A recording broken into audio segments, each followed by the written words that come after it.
Good morning, everyone. Welcome to our Bible study.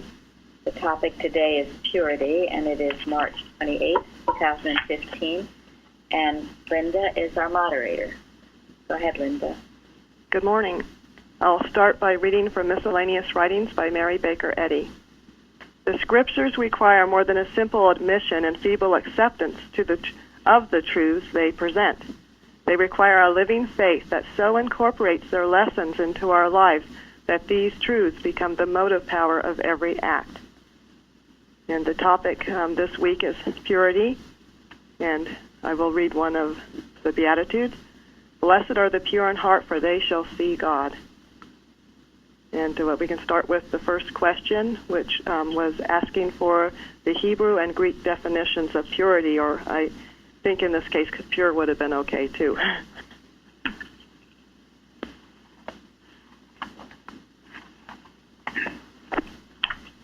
So who knows Hebrew or Greek? Yeah. You did their homework. Well, what I read was Hebrew version of purity is more like innocence, and Greek is more like chastity.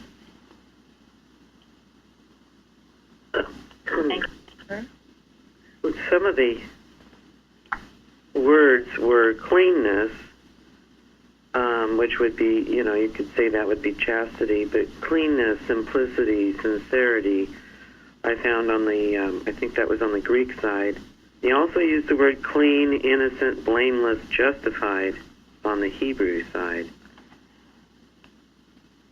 But you know what? I was looking at the forum, and Suzanne had a bunch of stuff on purity. Yeah, she did. You want to read that? Yes. This is the 1828 Webster Dictionary. The definitions of purity include: 1, freedom from foreign admixture or heterogeneous matter, as the purity of water, of wine, of spirit, etc. 2, cleanness, freedom from foulness or dirt, as the purity of a garment, the purity of a linen vesture. 3, freedom from guilt or the defilement of sin, innocence, as purity of heart or life. 4, chastity, freedom from contamination by illicit sexual connection. 5, freedom from any sinister or improper views, as the purity of motives or designs.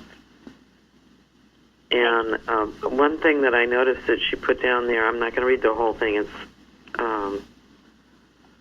but she added, the next thing was, it was never stressed while growing up in science the importance of purity, which this lesson brings out, and I thought that was really good.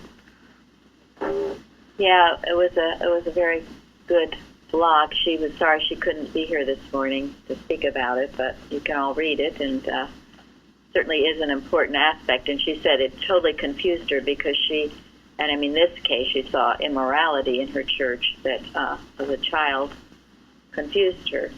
So anyway, maybe tomorrow she'll be here and we'll speak about it. But is that good, Linda? Well, let's see. Let's add some more. Okay, good. So I think in the Greek it talks about purity being unadulterated, uncontaminated, not spoiled. I also think of purity in the terms of unalloyed, unmixed. Yes, that's good. I like that too. That was the thing that struck me most too. Not mixed with something else. And the main thing that came to me when I was preparing here was not mixed with selfishness. Because I can't imagine what else there is to take you off, to contaminate the vision, to block whatever it is that message is coming from God if it's your own selfishness. So for me, that gave me plenty to work with. So yeah, and that goes along with what Tom said too. I thought unspoiled was an interesting. I mean, you can think of food as not being spoiled, but also you can think about a spoiled child or spoiled person who has become selfish. That's sort of a connotation of that. And also, if you notice the words purity, pure, and all of that in the Old Testament usually have to do with ritual and that kind of thing. While in the New Testament, it does mean the thought. Yes, the pure in heart, your thought. I think a lot of things can be mixed here, though. I mean, wrong motives, I would think, would be one of the mixtures. What is our purpose? And then you have another motive. Would be wrong mixture. Thank you. That's a good Yeah, example. exactly. Something about clean brought up clarity of thought, came to mind also. Well, that's what you read about in the Hebrew definition. To purify, to clarify, to make select, to cleanse, to select, Yeah, I found in Hebrews it said spiritual cleanliness, and in the Greek it said sinlessness of life. It was the spiritual cleanliness in Hebrews. Thank you.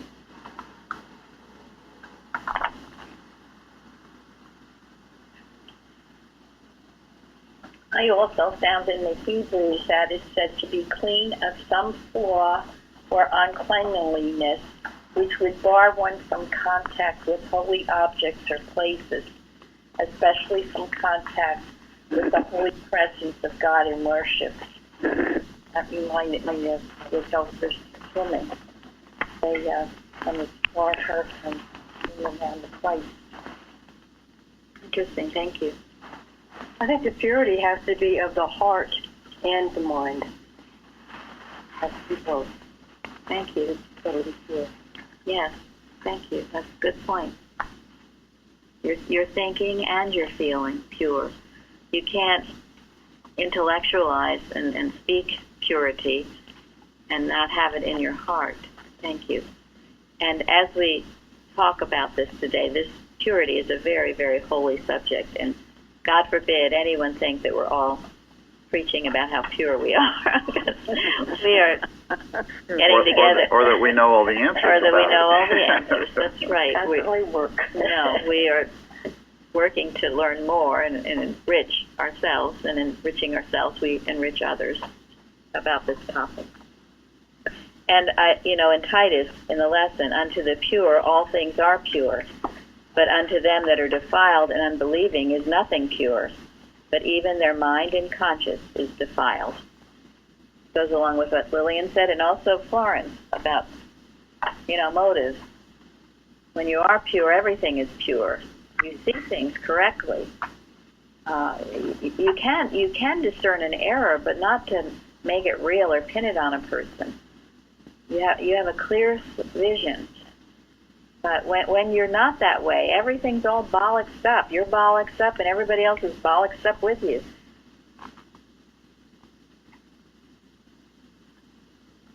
So how are we doing, Linda?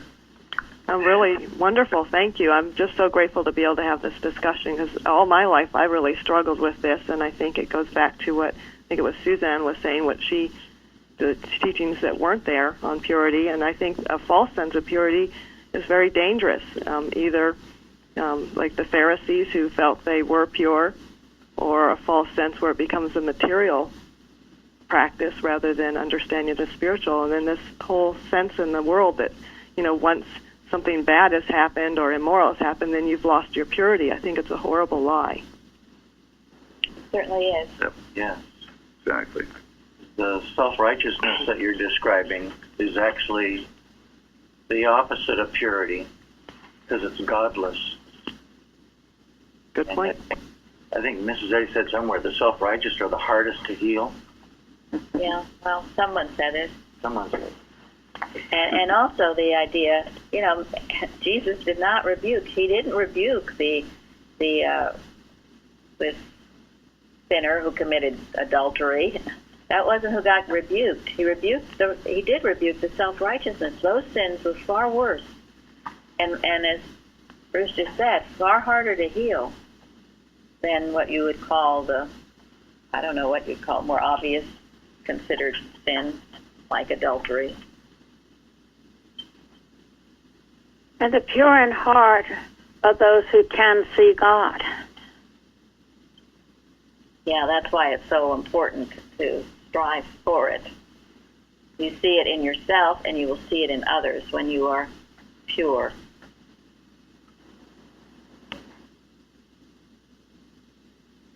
All right, shall we go on to the next question?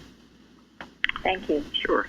Okay, so what the next question was around the concept of, you hear about the law and commandment and statute as used for purity. So in reading the lesson, I was wondering if there was really a difference between these terms, and if anyone found out.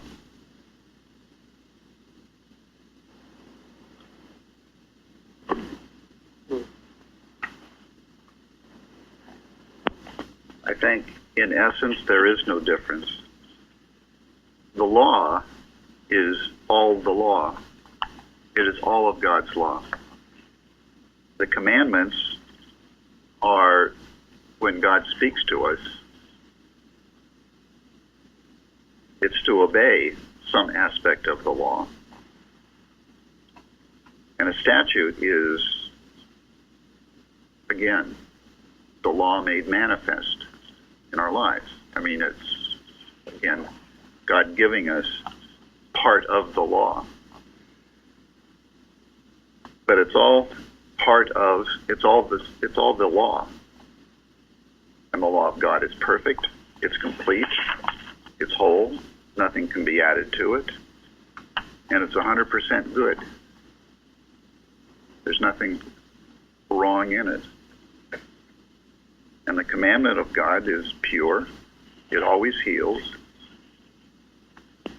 because it is of the law. And the statute of God is the truth as it comes to us. And the truth always destroys error. Something I found. We just better be obedient to all. That's all. Well, that's just it. That's the point.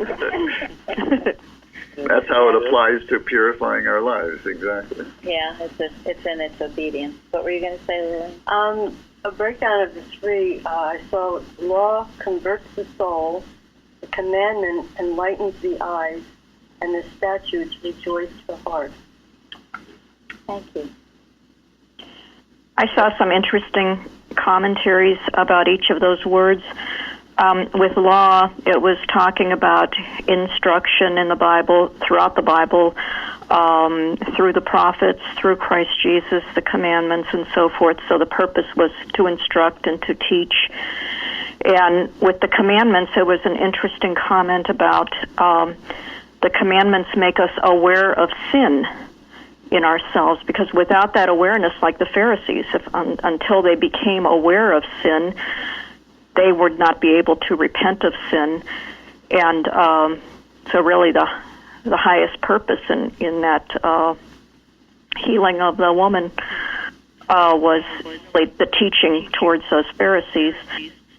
And then with the statutes, a commentary pointed out that unlike human laws, the commandments and statutes of God are without the least mixture of error, injustice, or deceit. So there were some interesting ideas there, I thought. Yes. And of course, this is all in contrast to mortal laws and everything else, which Mrs. Eddy debunks as not being true or legitimate. And in Matthew, Christ Jesus says that, Master, which is the great commandment in the law? Jesus said unto him, Thou shalt love the Lord thy God with all thy heart and with all thy soul and all thy mind. This is the first and great commandment, and the second is like unto it, Thou shalt love thy neighbor as thyself.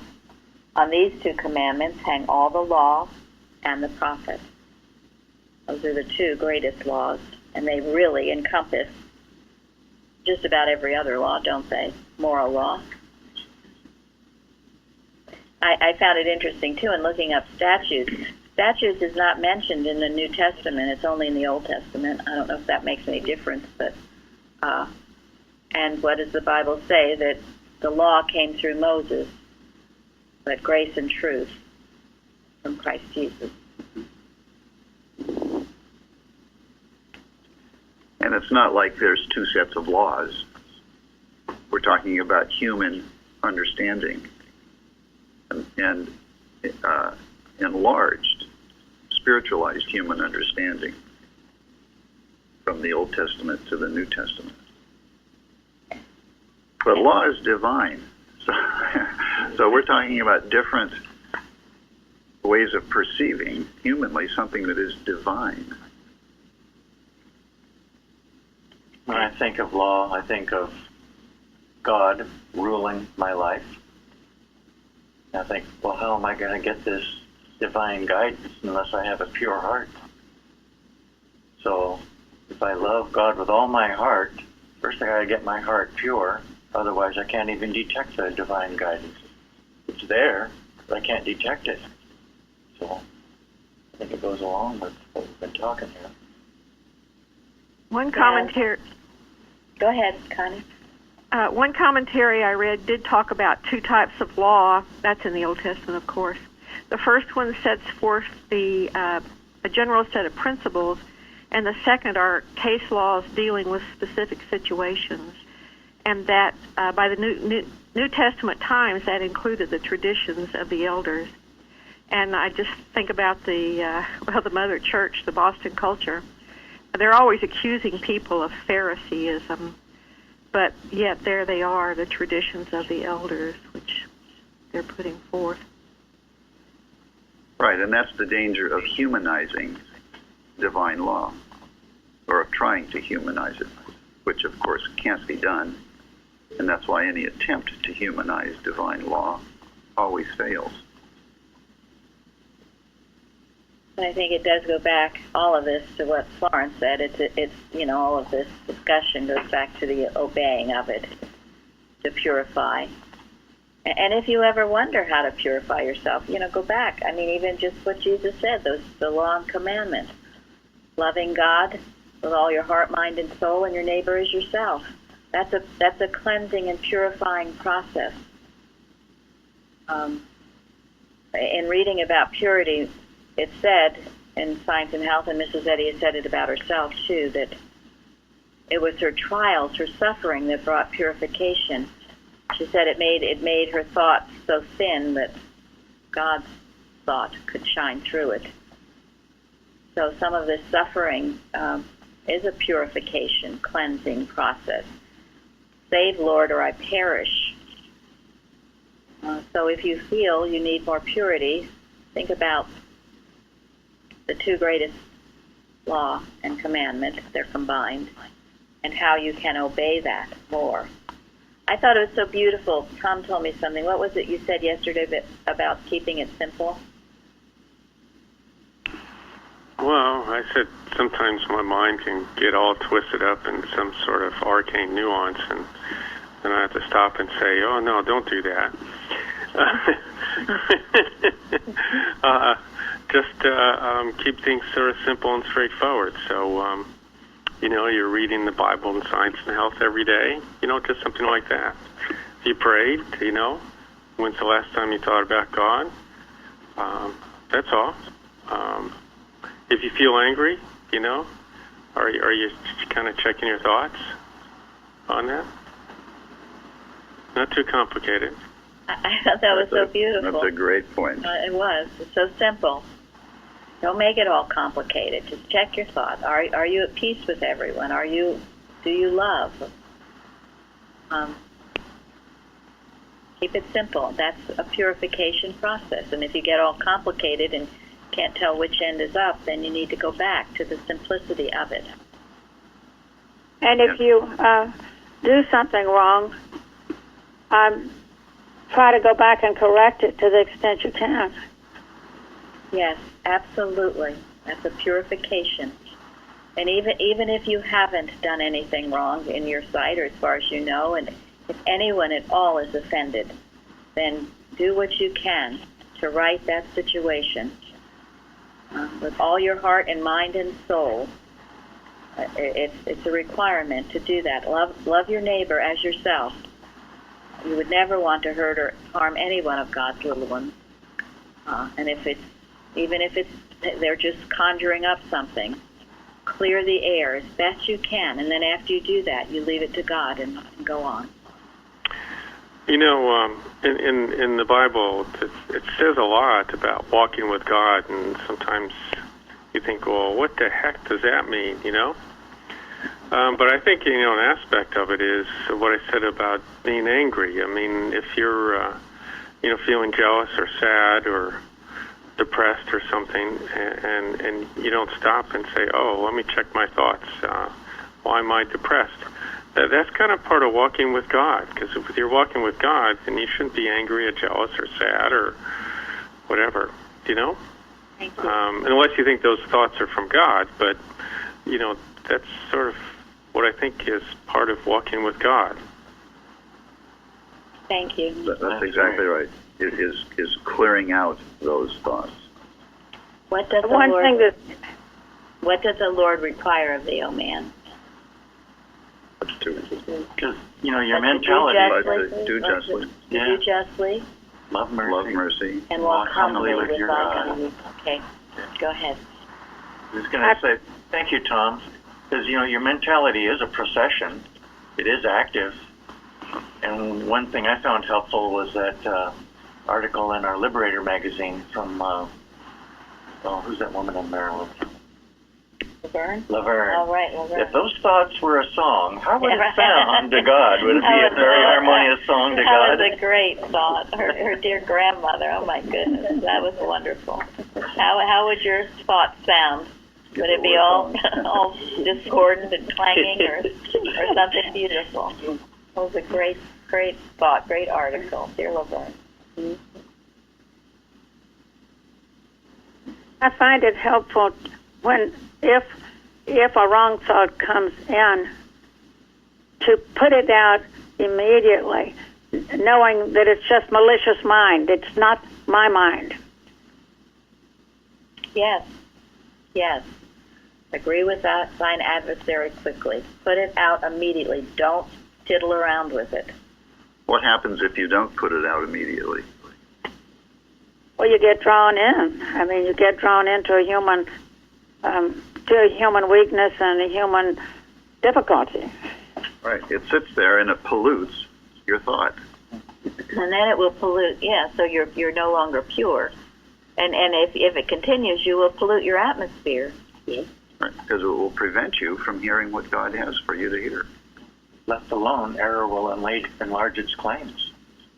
That's why these classes have been so important, because one learns, you know, we hear so much of it, you know, that we're able to put these thoughts out quickly, I believe. Yes.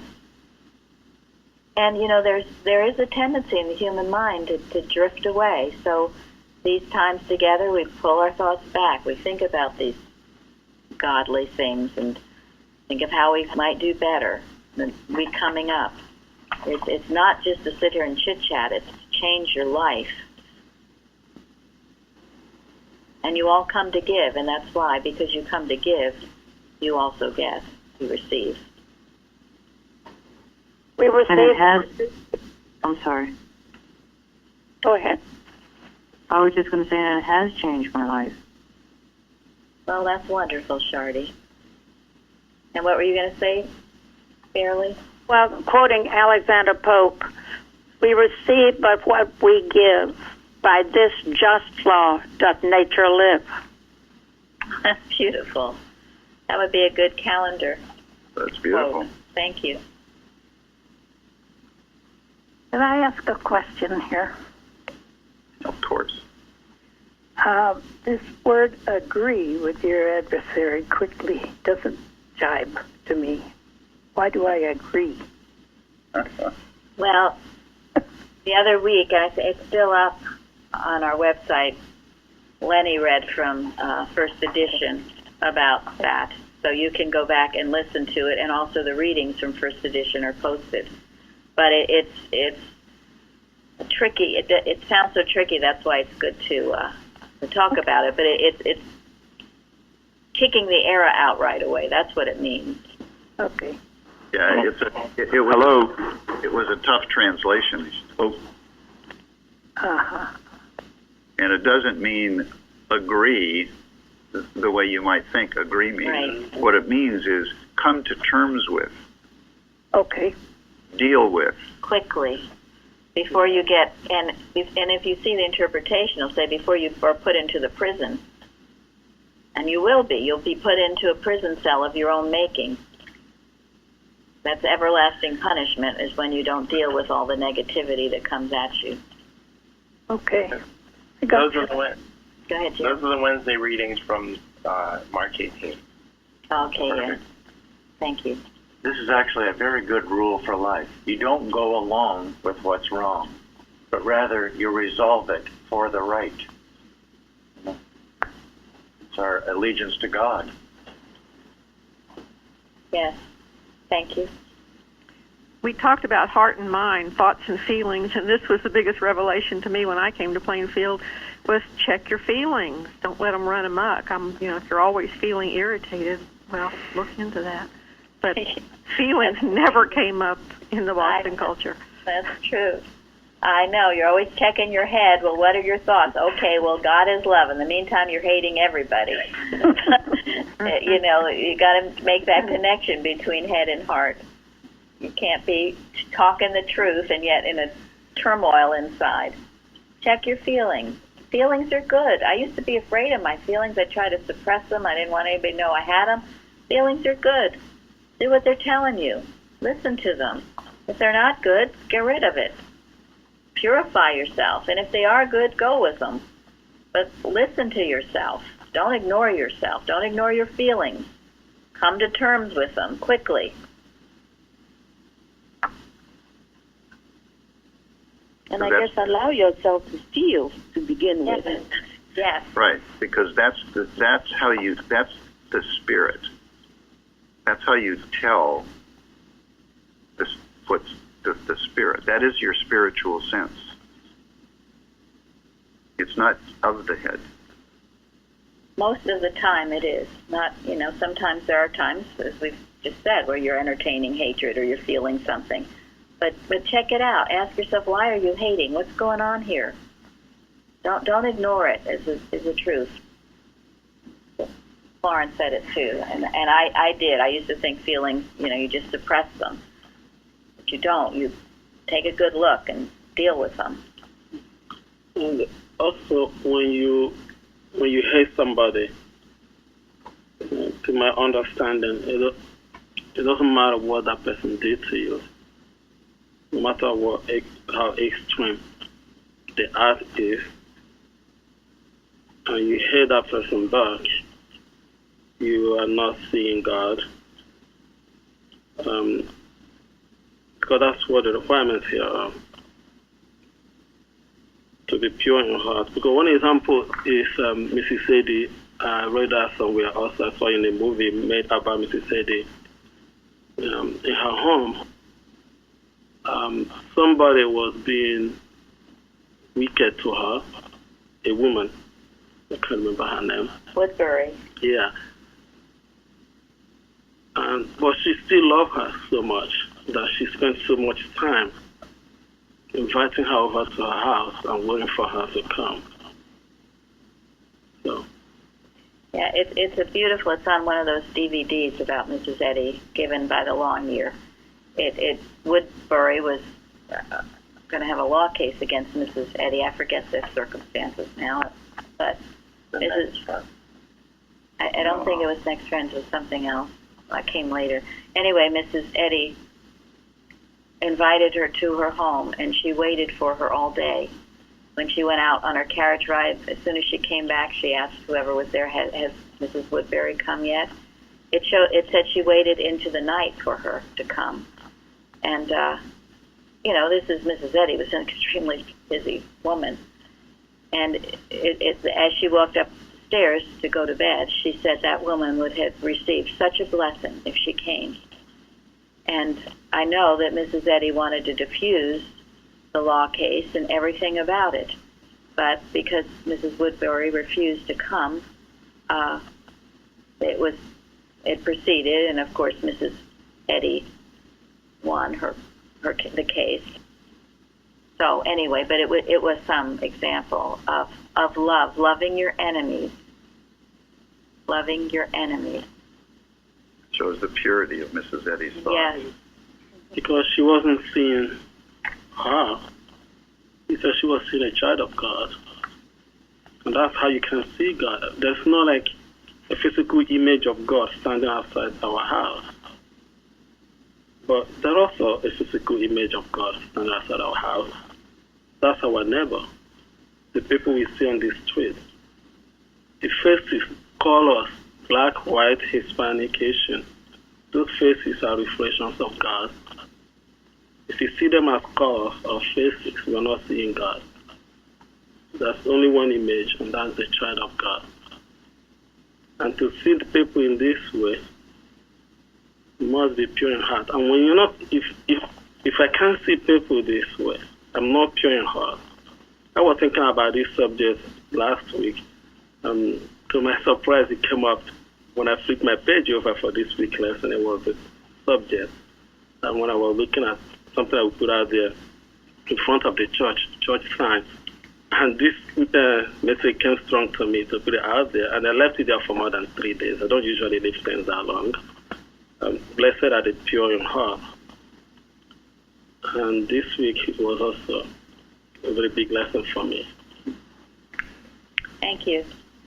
And Benjamin's doing a wonderful job with our church sign out front, putting helpful statements for all those who pass by. You know, if you see your neighbor and you think, oh my gosh, they look so awful, or they look dishonest, or maybe they're going to mug me, well, guess what? Okay. Please, you put the battle in array. How dare you think those thoughts of your neighbor or of anyone, anywhere? Do not do it. We should not, as Christian Scientists, need all this security stuff. No one wants what God gave us. They have what God gives them. And God made only a pure, upright man everywhere. And we love that man, and we heal that man. We don't malpractice on anyone in those ways, ever. Purify your thought.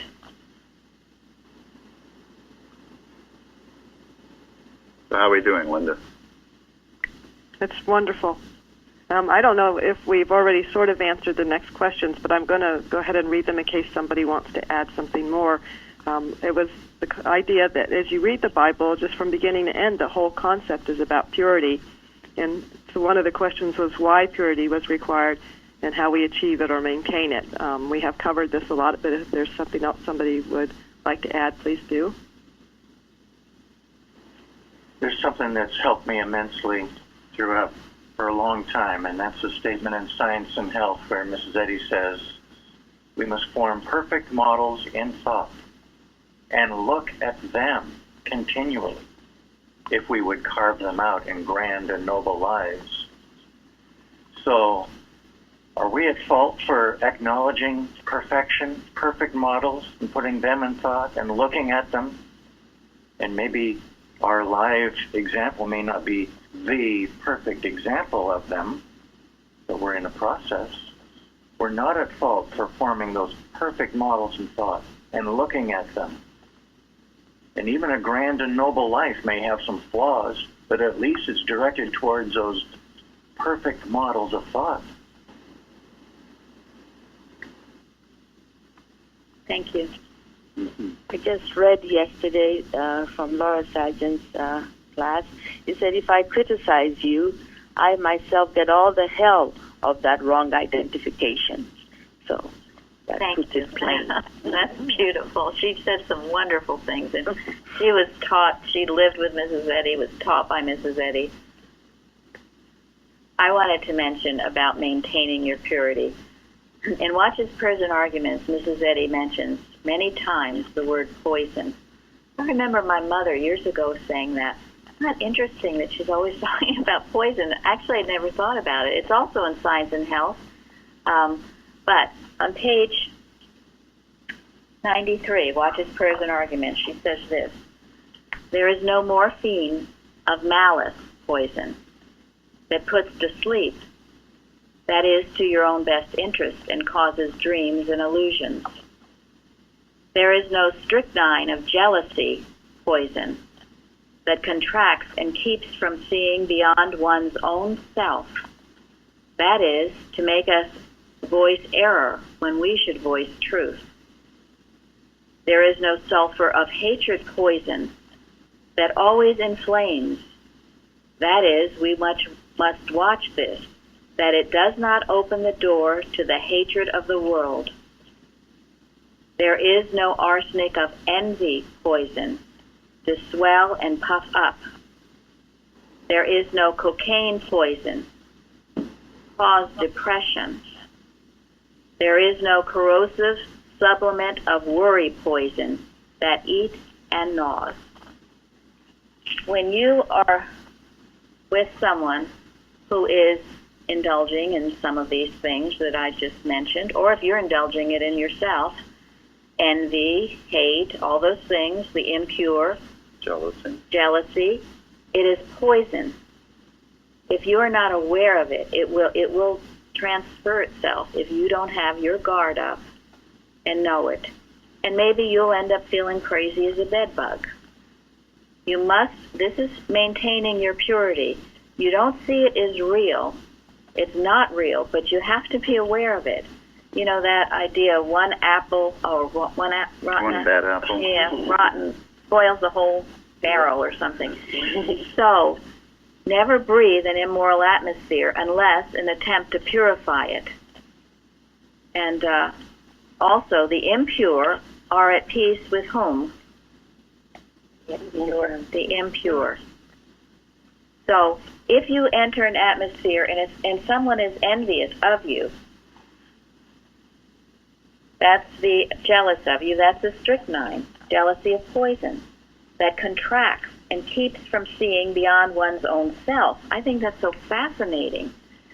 Have you ever been in a condition where you can't see beyond your own self? I have.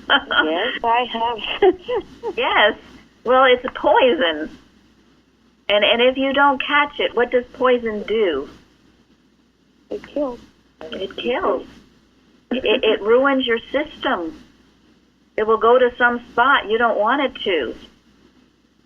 I remember reading, and I thought this was so helpful too, that bitterness is a poison you pour for someone else to drink, but you drink it yourself.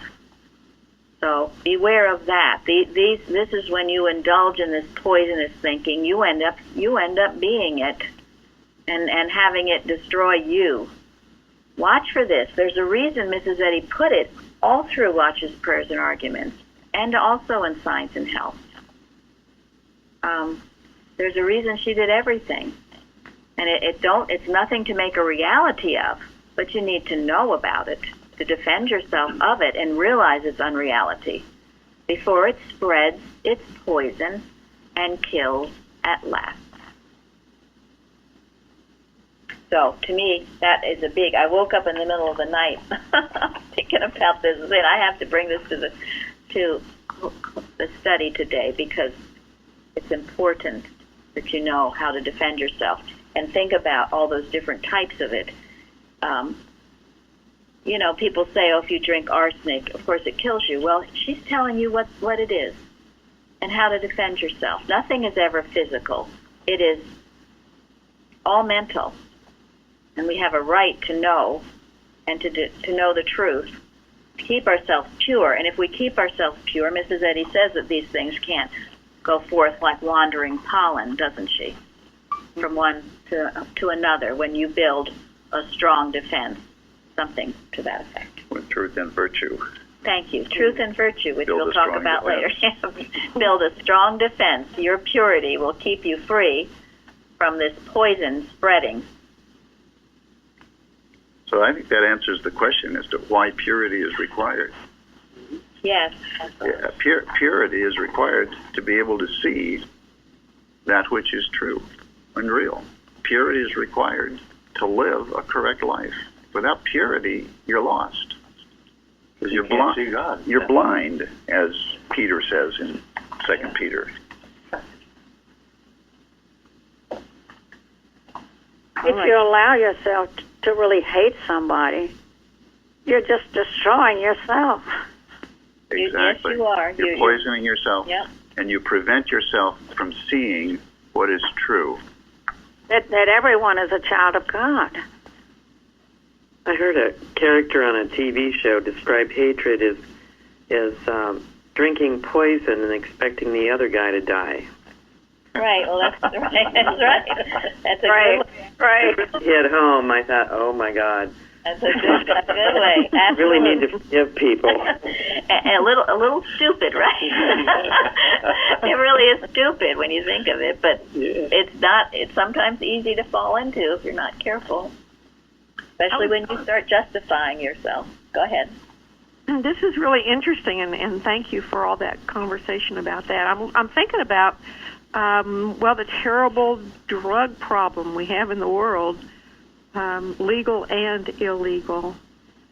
And so I'm thinking, here's the biggest one, as far as I can tell, and I read a couple of weeks ago that everybody in ISIS was on methamphetamine.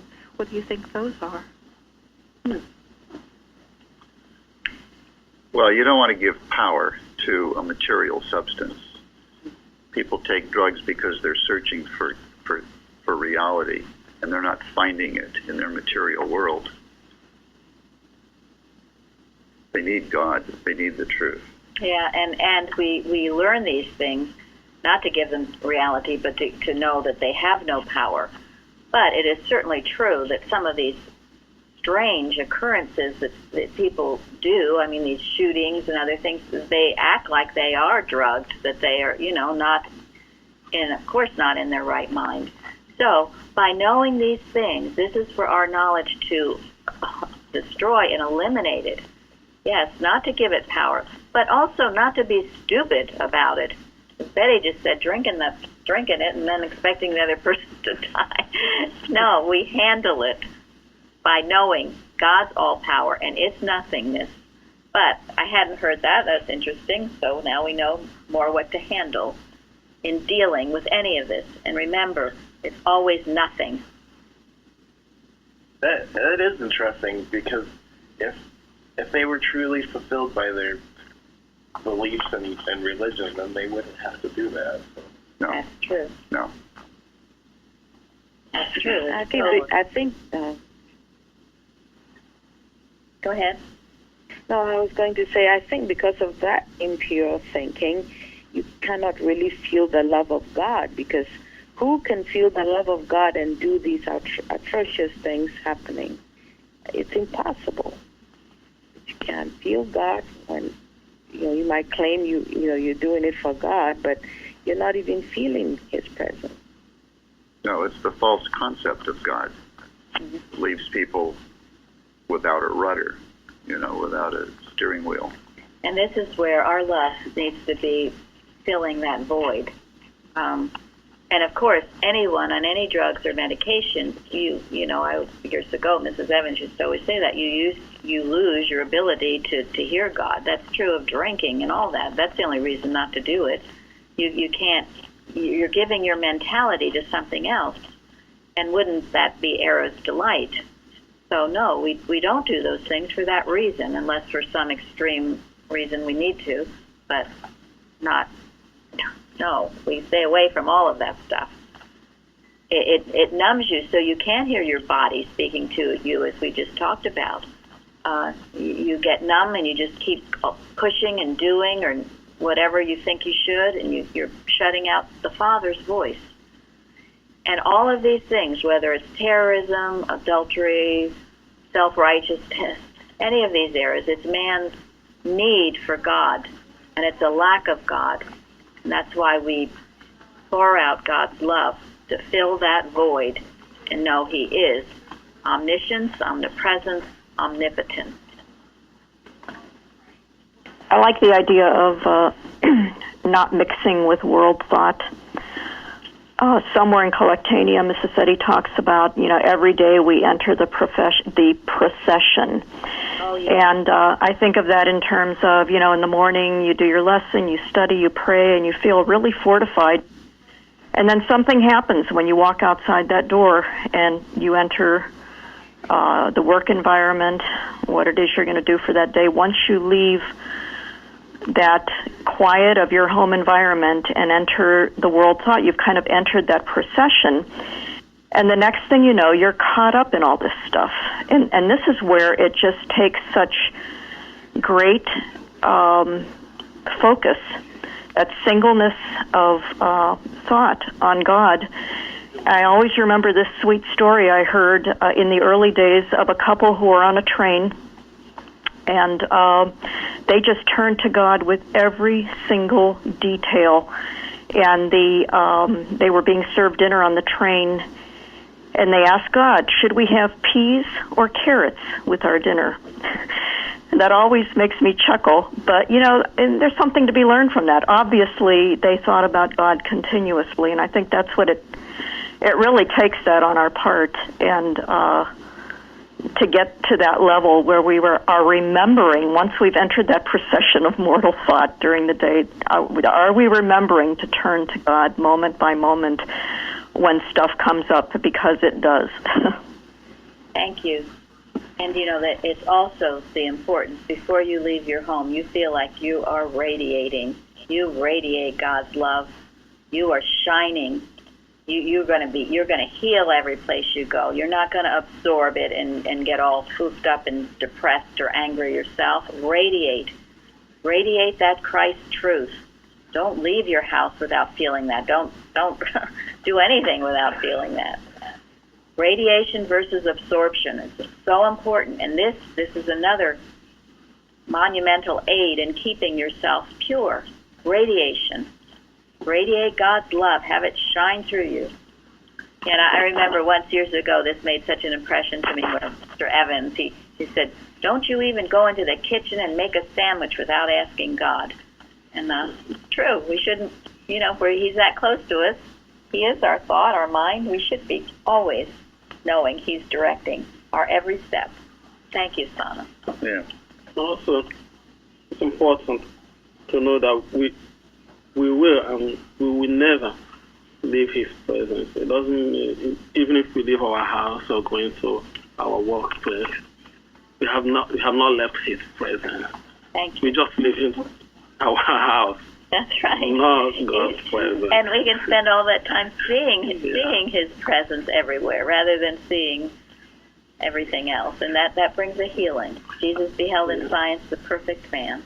It's important to me because I always have this thought, because there are some days where when I do a lot of driving, and if I don't have this understanding that I never leave God's presence, it will be difficult, because sometimes some days can be somehow scary. And whenever this scary thought comes to me, I have no other protection than to go to God, knowing that he never left me and I never leave him. And that assures me a lot, because this thought comes. And I'm sure I'm not the only one that it comes to. Thank you. That's beautiful. Thank you.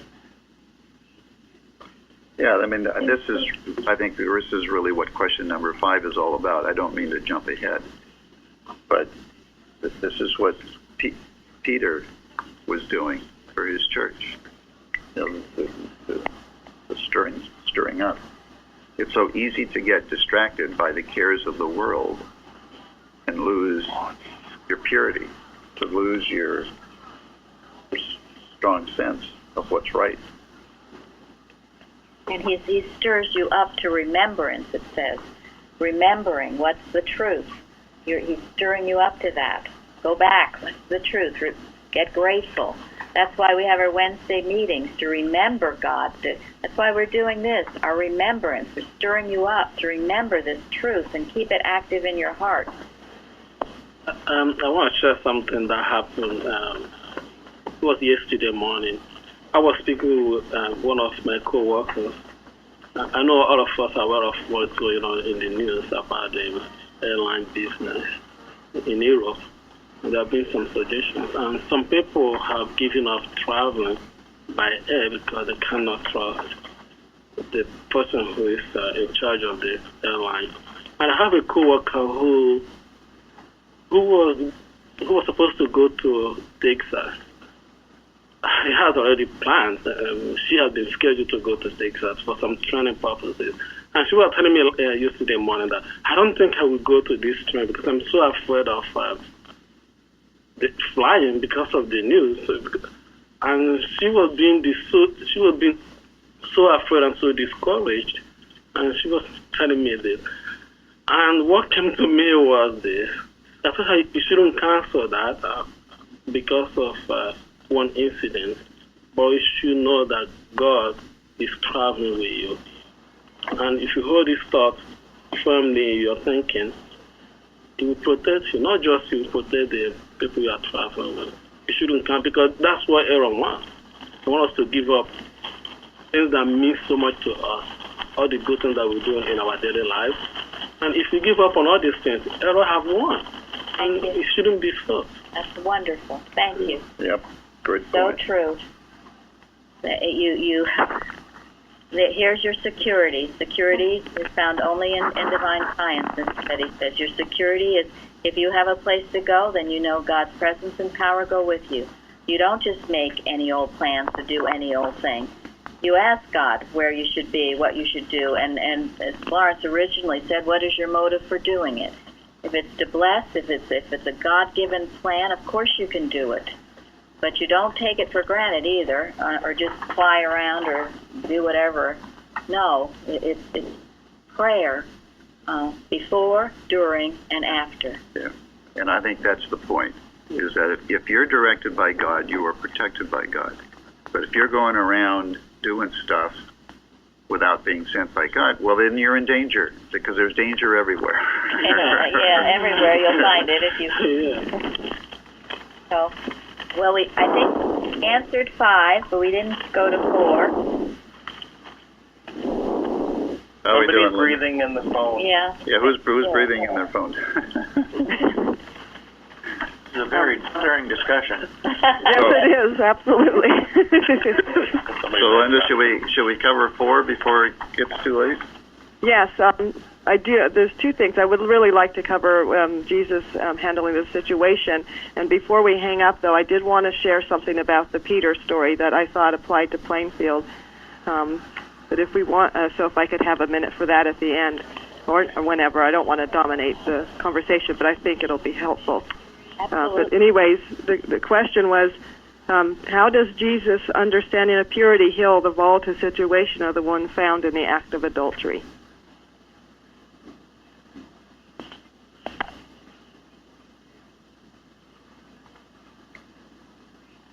Well, He spoke to the heart of all that were involved.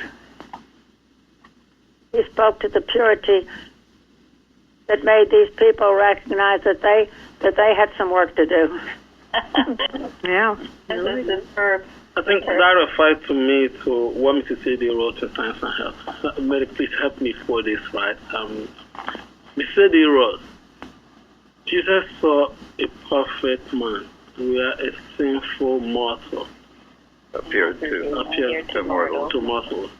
This correct? You, man. Here's the sick. And think that answers everything. They saw a sinner, adulterous woman, but Jesus saw the perfect child of God. And that actually helped heal the woman. And he told her, go and sin no more. Yes. At the end, and what a blessing to her. Yes. And of course, turning the tables on everyone else. If any of you who haven't sinned, throw the first stone. You know, we've all sinned, I'm sure, one way or another. But in that, and in overcoming that, you gain a great compassion to help others. And you don't feel so self-righteous yourself that you're better than anybody else. And Jesus could have told stone because he never sinned. He never. Yeah, that's true. He never sinned. He didn't. He did. Right. Right. He loved her. But also he knew what was needed at that time to diffuse a situation. Yes. And the reason he knew it was because of his purity. And Yes. because of that, he heard God's direction. God moved him at that moment to do and say whatever was needed then. But it was his impurity that enabled him to hear that direction. Thank you. That's wonderful. Yes, thank you. And I think it must have been. Go ahead. I think Well, it I must think- have been quite a shock to the Pharisees to hear that. They couldn't cast the stone. It's always a shock to mortal mind to hear the truth, And yeah, I'm sure it was. because the truth is always a rebuke to the human mind. And they were out to trick him. They were out to catch him. You know, that's always the way. And so he sat down and started, drawing in the sand. I think it was Matthew Henry said he was just thinking about things. he didn't just burst out with something. He said, "Let's see how I'm going to handle this." No, he was waiting for God to move him, Yes. because their motive was totally impure in bringing the woman to his presence. And they didn't do that. He was remaining undisturbed by it all, too. Yeah. Yes, he was. Mm-hmm. That was his peace, his poise, his purity, undisturbed amid the jarring testimony of the senses. And also shows their discriminative behavior, because it takes two to commit adultery. But she didn't commit by herself. And Good point. Yeah. Yeah, that is. And they brought her out. And Is that how that works? yeah, and that shows another sin of another behavior that the Pharisees did. Because they are mostly men, and they think they are better than anyone else. And they see other people so inferior. In that case, that woman. But Jesus didn't see that difference. He only sees perfect child of God. And that heals the whole situation and heals the woman forever. Thank you, Finch. Good point.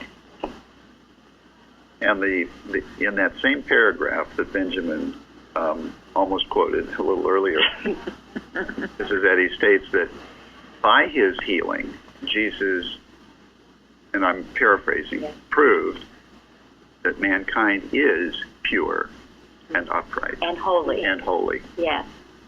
Yeah. That's all. That's what he knew to be the truth, and he refused to accept anything else. And that is our example. And what a great example to have. Yeah. I always feel so moved by the love that went along with this kind of purity. This Jesus is not, and it's such a sharp contrast to the self-righteous purity that absolutely lacks that love, that has that compassion to, help someone who probably is totally beside themselves trying to do better. Thank you. It's very humbling, isn't it? Yeah, boy, really. What a contrast between him and the Pharisees with all their self-righteous laws.